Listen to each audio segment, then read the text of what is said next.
I'll give you guys my my kind of life in a nutshell because I think it's pretty relevant to the social climate right now. I grew up in Toronto in a biracial blended family. My dad's family is from Jamaica. He immigrated from England when he was 9, and my mom's side is a lot of white people and who were in Canada. But when I was 5, we adopted my little sister, who's also half Jamaican. And when I was 6, my mom passed away. My dad remarried when I was 8, and I have 2 white stepsisters. So our family, I like to call us the original modern family. But I was the only athlete other than my dad. I mean, my sister did a bit, my adopted sister, Keisha. But my dad coached me through high school, which was special. I mean, it meant I always got a ride to practice, which was great. But it was challenging and never late. Yeah. It was okay, but I mean, I'm very grateful.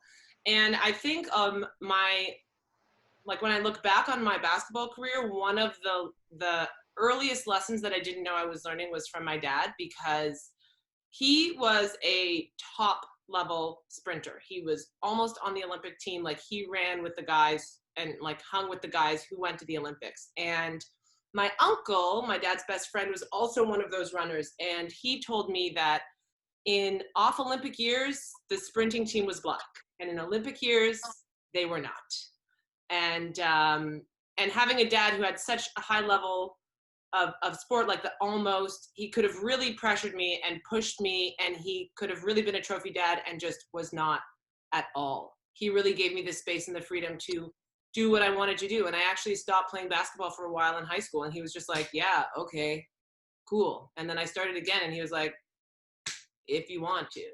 And I think that was really important for me, because it never became something I had to do. It was always something that I wanted to do. And I've taken that with me to pretty much everything in my life. And I have the privilege of being able to, especially through this pandemic, like financially be able to do the things that I want to do. Also, thank you, Government of Canada, for the CERB.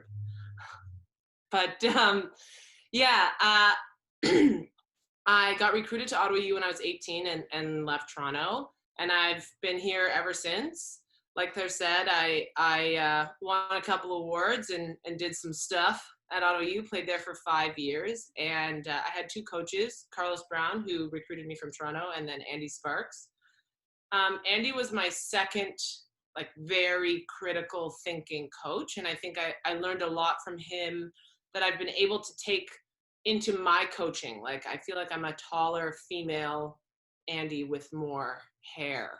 Like, we think exactly the same. And when I was coaching, in between playing pro, I was coaching boys basketball.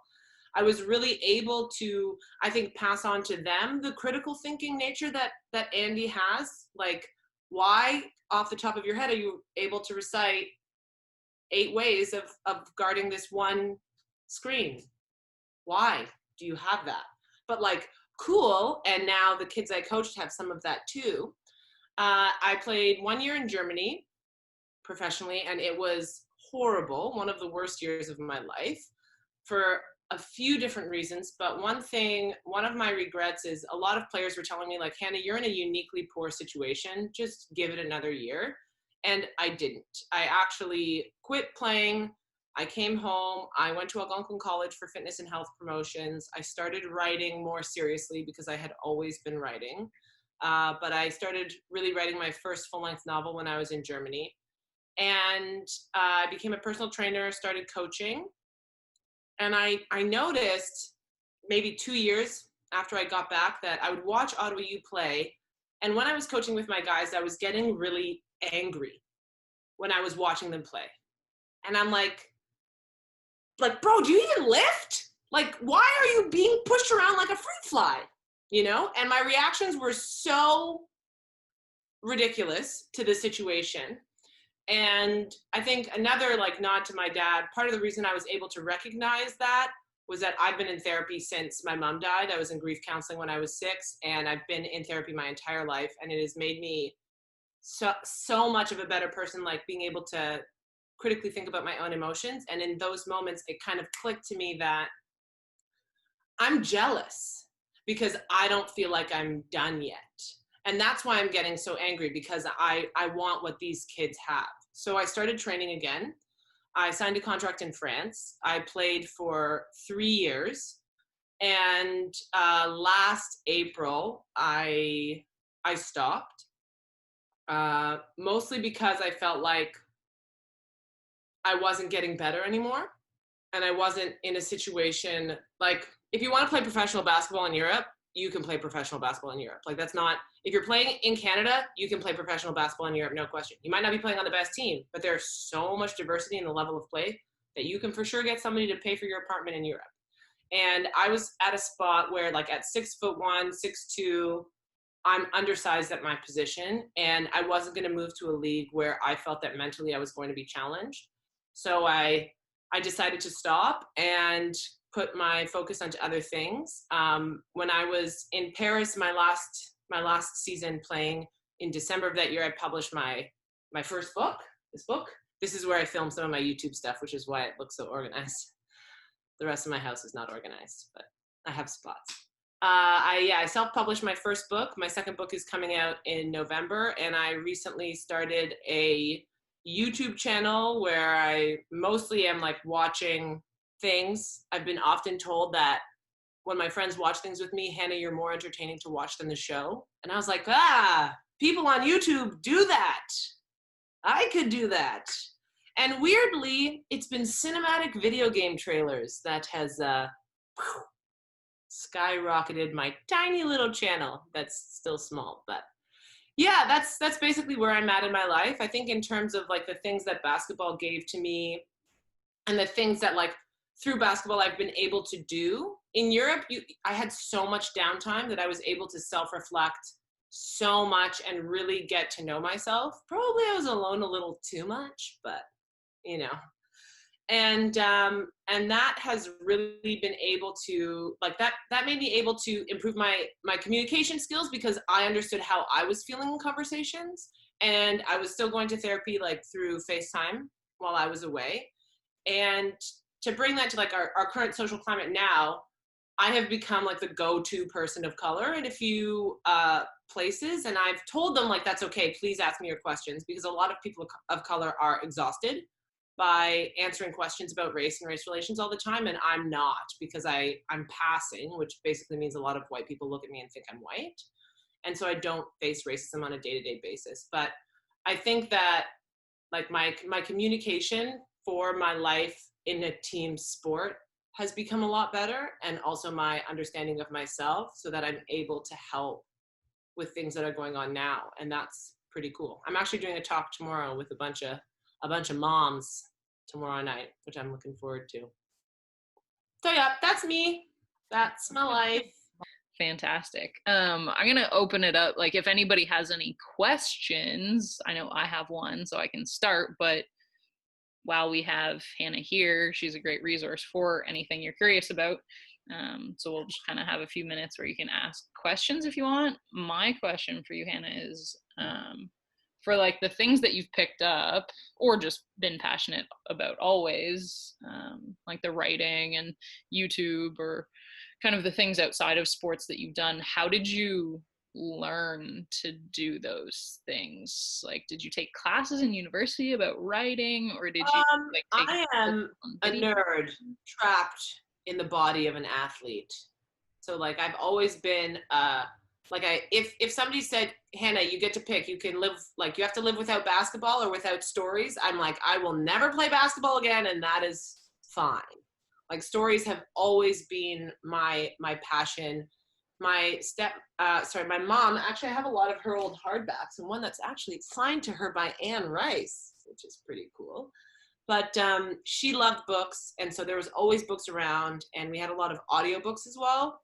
So that kind of just, like, in terms of the writing and what I did in university, I have a double minor in history and religion, which is basically all stories, and I was just writing all the time. So it wasn't really like I took one writer's craft class in grade 12. But I mean, like all things, you practice, you suck at the beginning, and you get better. Like, I found recently some stories that I wrote in high school, and I was reading them. I was like, oh my God, they're so bad. So bad.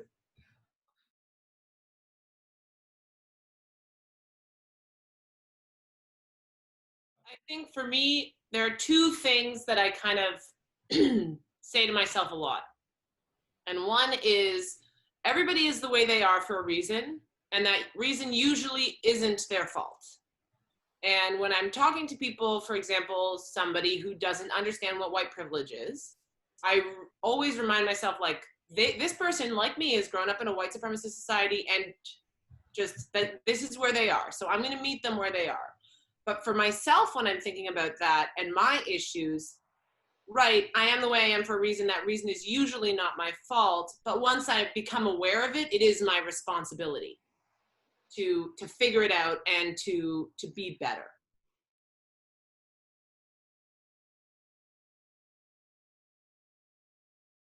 That personally, this is in this most recent wave of the movement is the first time that I have actually been able to like pinpoint where I have experienced microaggressions and racism from white people, because I've experienced so much shade prejudice within the Black community, but very little that I recognized. And I think that was partially because of my upbringing. Like, I grew up in a white neighborhood. I had white friends. Like, I went to a school, well, my high school was quite diverse, but like recently it's very odd. And I think honestly the best thing you can do for your teammates is if you see them uncomfortable, or if you hear somebody say something, address it immediately. And it's probably not going to be comfortable at all for anybody, but that person is living with that all the time. So like, you can be uncomfortable for 10 minutes because they're uncomfortable all the time because of how we're living. And also going into those situations, I think that it's really important for all of us to understand the difference between the phrase, I'm not racist, and I practice anti-racism. Because one of them is impossible because of how we grew up, and the other allows us so much space to make mistakes and learn. And it's not like, oh, I'm not racist, I'm a good person. Like, those two things don't go together, right? Like, if you're practicing anti-racism, if you're in a space where you like a personal, like in your head, a space where you know, like, I'm gonna make mistakes, I'm gonna say things that are not okay, I hope that people can tell me those things, I will listen, I will understand, and I will do better, right? I think the most recent thing to me that I've recognized is I get told that I'm articulate 2 or 3 times a month, which is a lot. Like, it's weird. And I used to kind of think like, yes, I am. But it's a lot. And now I'm kind of recognizing, like, why is that so surprising to people that I'm articulate? And I get the same reaction when I say I've written a fantasy novel. You know, it's kind of like, is this because I'm an athlete and you know me as a basketball player? Is it because I'm not white? Like, and that's kind of the crazy making that all people of color have to deal with on a day-to-day basis. It's like, I don't know why you're being this way to me. But I think in terms of being a good ally, the best thing that white people can do is understand that in the conversation of race, we should be talking about whiteness as well.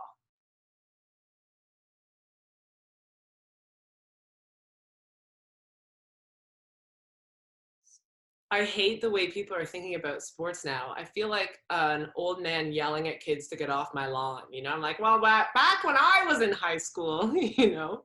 I mean, there are a lot of kids that I have cut when I'm coaching and I cut kids. I always tell them, like, you can ask me why I cut you, and I'll try really hard to remember. Like, if there's 45 kids in a tryout, I might not remember, but I'll try really hard. And there have been a lot of kids that I've cut because they come over to me, Hannah, why did you cut me? How many sports do you play? Just basketball. That's why. Like, you don't know how to move. And I'm kind of blanking on when it was. I think I had done Center for Performance for a couple summers, like through the school year, and I was just done. I was so sick of basketball, and I just stopped. I'm like, cool, I'm never gonna play basketball again. And I went to Olympia for lacrosse, and I got most improved player because I was horrible at it. And it was outside, the camp was outside next to the basketball camp, and the whole time I was just like, I wish I was doing that.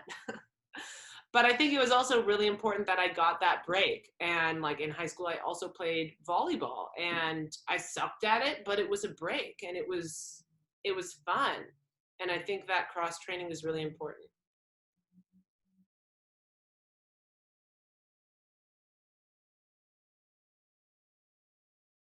So much. I tell the girls at Ottawa U, I'm like, you're not going to understand this. You're not going to understand the words coming out of my mouth right now, but these are the best years of your life.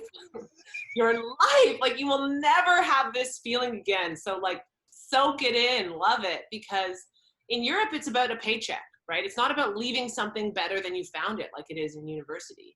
It's about getting your numbers and doing what you have to do to get your next contract. And you're also so transient, right? In university, you're at one spot for 3 years, 4 years, 5 years, but every 8 months I was moving. But yeah, I got really into CrossFit when I came back from Germany.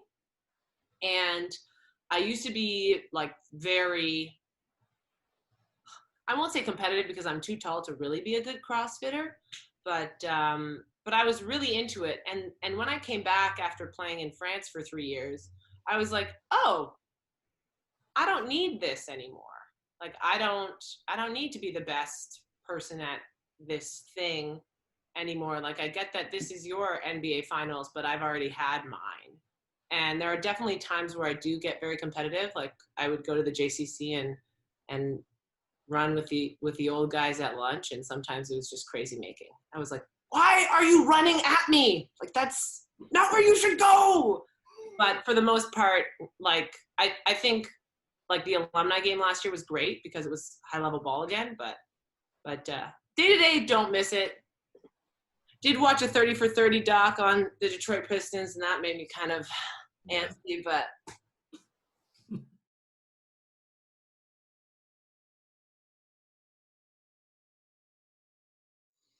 I feel like there's a lot of intersectionality in some of those, but communication and growth would be my top, and I think they really go hand in hand, because if we're not talking to each other, how can we change? And if we're not hearing each other, how can we change? And yeah, I would say communication would probably be the one that I think would lead to the others.